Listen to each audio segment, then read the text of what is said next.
Hello दोस्तों। आज हम बात करने जा रहे हैं ऑस्ट्रेलिया के टूरिस्ट एंड विजिटर वीजा के बारे में। सब क्लास 600, जी हाँ बिल्कुल सही सुन रहे हैं। उनकी सक्सेस रेशियो कितनी है, किस तरह के प्रोफाइल्स के जो वीजाज हैं वो अप्रूवल आ रहे हैं, किस टाइम पे आ रहे हैं, कितना प्रोसेस टाइम लग रहा है और क्या उसका सिनेरियो रहेगा। तो अगर हम बात करें ऑस्ट्रेलिया के टूरिस्ट और विजिटर वीजा की, तो उनका एक पर्टिकुलर टाइम होता है अप्लाई करने का टूरिस्ट वीजा का। अगर आपकी कोई पहले ट्रैवल हिस्ट्री है, आपने Asian countries, European countries, UK, आपने कोई कंट्री विजिट किया है, तो उसके बाद आप अगर टूरिस्ट वीजा अप्लाई करते हैं तो आपका सक्सेस रेशियो जो है वो बहुत ज़्यादा हो जाता है। अगर हम बात करें विजिटर वीजा की, तो विजिटर वीजा का जो सक्सेस रेशियो है वो कंपेयर टू टूरिस्ट वीजा बहुत ज़्यादा है। जी हाँ बिल्कुल सही सुन रहे हैं। विजिटर वीजा जो ऑस्ट्रेलिया का है वो टूरिस्ट वीजा की बजाय बहुत ज़्यादा सक्सेस रेशियो आ रहा है उसका, बहुत अच्छे रिजल्ट आ रहे हैं उसके, और बहुत ही कम टाइम में वीजा जो है वो निकल रहे हैं, वीजा अप्रूव हो रहे हैं। जी हाँ दोस्तों, इसमें कई फैक्टर्स हैं, इसमें काफ़ी फैक्टर्स हैं जो मैटर करते हैं इसके अंदर। ऑस्ट्रेलिया की हम बात करें टूरिस्ट और विजिटर वीजा के बारे में, सबसे पहले आपका प्रोफाइल कैसा है, आपका फ्रेश केस है या आपका रिफ्यूज्ड केस है।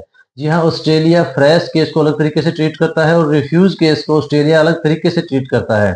अगर आपका फ्रेश केस है, आपकी ट्रैवल हिस्ट्री अच्छी है, आपका प्रोफाइल यानी कि आप जॉब कर रहे हैं, बिजनेस कर रहे हैं, आपकी सैलरी अगर 50,000 प्लस है, तो आपका वीजा आने के जो चांसेस हैं वो बहुत ज़्यादा हो जाते हैं। जी हाँ, और आपका जो सैलरी स्टेटमेंट है, वो आपका जो बैंक अकाउंट है वो आईटीआर से अटैच होना चाहिए। आपकी जो सैलरी स्लिप है वो बैंक अकाउंट से अटैच होनी चाहिए, उसमें रिफ्लेक्ट करना चाहिए, ताकि वो चीज़ें कन्फ्यूजन क्रिएट ना करें वीजा ऑफिसर को ना। जो डॉक्यूमेंट्स हम अटैच करते हैं टूरिस्ट वीजा फाइल सबमिशन और विजिटर वीजा फाइल सबमिशन के टाइम पे, अगर आप बिजनेस वीजा भी अप्लाई कर रहे हैं तो उसकी भी सक्सेस रेशियो बहुत ज़्यादा है। बाकायदा कि आपका प्रोफाइल जो है वो उसको सूटेबल मैच होना चाहिए। तो अगर हम बात करें टूरिस्ट वीजा की, तो वो एक सीजन होता है, उसका एक टाइम होता है कि आप एटर्नरी प्रोग्राम मनाते हैं। ऑस्ट्रेलिया में सभी कंट्रीज का पर्टिकुलर टाइम होता है। जैसे किसी कंट्री में कोई गेम है, कोई फंक्शन है, न्यू ईयर है, क्रिसमस है, अगर हम उस टाइम पे अप्लाई करते हैं तो उसके चांसेस उस टाइम ज़्यादा होते हैं वीजा आने के, compare to rest months of the year. और अगर हम बात करें विजिटर वीजा की, हमारा मान लो कि अगर ट्रैवल हिस्ट्री अच्छी है, हमने काफ़ी कंट्री विजिट किए हैं, एशियन कंट्री विजिट किए हैं, यूरोपियन कंट्री विजिट किए हैं, तो हमारा विजिटर वीजा आने के चांसेस बहुत ज़्यादा हो जाते हैं। जी हाँ, बिल्कुल सही सुन रहे हैं। तो अगर हम बात करें कि इसमें डॉक्यूमेंट्स क्या-क्या चाहिए, तो हमें सबसे पहले आता है हमारा सोर्स ऑफ इनकम। जो सोर्स ऑफ इनकम हमारा है, वो सोर्स ऑफ इनकम हम क्या अप्लाई, क्या अटैच कर रहे हैं, हमारा क्या प्रूफ जो है हम शो कर रहे हैं, हमारी इनकम कहाँ से आ रही है, कितनी इनकम हमारी रेगुलर आ रही है।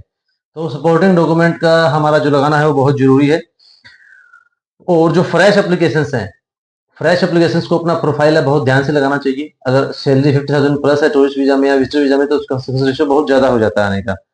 तो उनको प्रॉपर डॉक्यूमेंट्स के साथ अप्लाई कीजिए गाइस, और अपना जो है ऑस्ट्रेलिया का जो टूरिस्ट और विजिटर वीजा है उनका सक्सेस रेशियो जो है बहुत अच्छा रहेगा आपका। तो आप ध्यान से अप्लाई कीजिए, हमसे कॉन्टैक्ट कीजिए अगर आपको कोई भी डाउट है, कोई बात डिस्कस करनी है, कोई अप्लाई करना है आपको वीजा ऑस्ट्रेलिया का टूरिस्ट या विजिटर, तो you can contact us on the given number. And thank you.